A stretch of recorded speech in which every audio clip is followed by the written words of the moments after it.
ఒక నీటి బుడగ వంటిది. தேகம் ஒரு நீர்க்குமிழி போன்றது.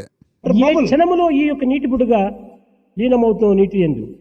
எந்த நேரத்தில் இது மறைந்து போகும் என்று சொல்ல முடியாது. అయితే ఈ నీటి బుడగ ఎక్కడ నుంచి వచ్చింది? இந்த நீர்க்குமிழி எங்கிருந்து வந்தது? నీటి యందే పుట్టి, நீரிலேயே தோன்றி, నీటి యందే పెరిగి, நீரிலேயே வளர்ந்து, నీటి యందే అణంగు నీటి బుడగ.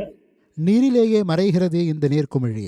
నరుడు బుదంబు, மனிதன் ஒரு நீர்க்குமிழி, నారాయణుడు నీరు. நாராயணன் நீர். కనుక ఈ బుడగ కేవలము నీటి నుండినే పుట్టినటువంటిదిగా ఉండినప్పుడు ఈ యొక్క నరుడు కూడాను నారాయణ నుంచినే ఆవిర్భవించినటువంటి వాడు. எனவே நீர்க்குமிழி எவ்வாறு நீரிலிருந்து தோன்றியதோ அவ்வாறே நரனும் நாராயணனிடமிருந்து ఈ தோன்றியவர். సత్యాన్ని మనం గుర్తించినప్పుడే శరీరము అలక్ష్యం చేయక, అశ్రద్ధ చేయక, తగినటువంటి రీతిగా దీనిని పోషించుకోవటానికి కృషి చేస్తాం. இந்த சத்தியத்தை நாம் உணர்ந்த பிறகு தேகத்தை அலட்சியப்படுத்தாமல், அசிரத்தை செய்யாமல், அதனை சரியான முறையில் பேணி காப்பதற்கு முயற்சி செய்வோம்.